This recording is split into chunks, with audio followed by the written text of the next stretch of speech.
Alright, prepared for you today we have the review of the Logitech G Pro Gaming Mouse. It is not just any gaming mouse, it's the Pro Gaming Mouse, and that with Logitech has to mean something. But is it actually worth the 75 to 80 euros asking price? Stick around and find out. Right off the bat we have to complain with the packaging. It is surprisingly simple and minimal when compared to the G502, for example, that has really nice packaging with an opening window and everything, while the G Pro is just a cardboard box that has a mouse stuffed inside. Quite uninspiring to say the least. But then again, the G Pro isn't really meant for retail store environments where packaging plays an important part in the buying process.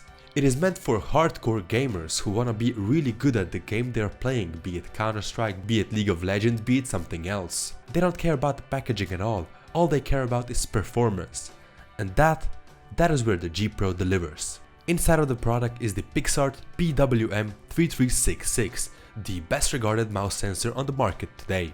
It supports resolutions between 200 and 12,000 dpi, an acceleration of up to 40 Gs and a max speed of 300 inches per second. It is connected to a PC via a braided USB cable that communicates with the CPU directly at 1000 Hz, so a 1 millisecond response time.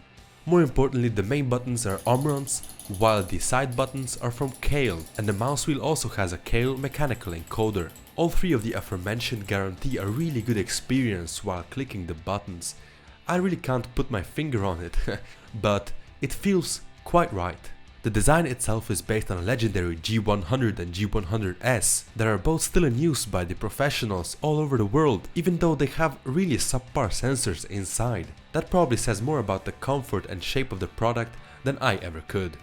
To me it just feels so natural in my hand. With its 83 grams it is feather light and you don't really notice it when it is in your hand, as opposed to the ROG Spada, for example, that you would really feel in your hand, its omnipresence. The Logitech G Pro Gaming Mouse just blends with your hand and you forget it's there. It's like an accessory to your arm, not an actual input device for the PC. But often with these hardcore gaming products such as the Zoe EC2, you aren't really given much options in terms of customization.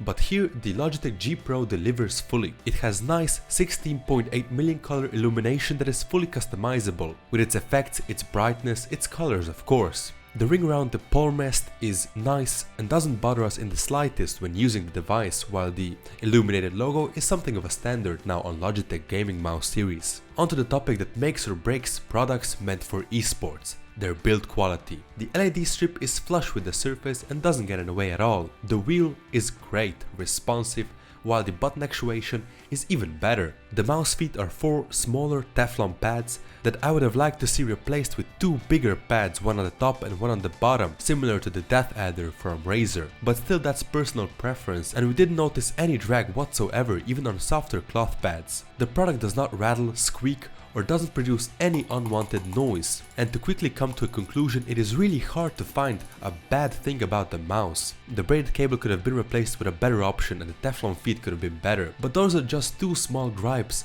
on an otherwise sincerely the best gaming mouse I have ever had the pleasure of using. And to prove that, I have purchased my own unit of the Logitech G Pro Gaming Mouse after conducting this review, and I proudly call it my regular daily driver. Thanks for watching this review on Discharge Networks. Don't forget to comment and subscribe to see more videos like this in the future.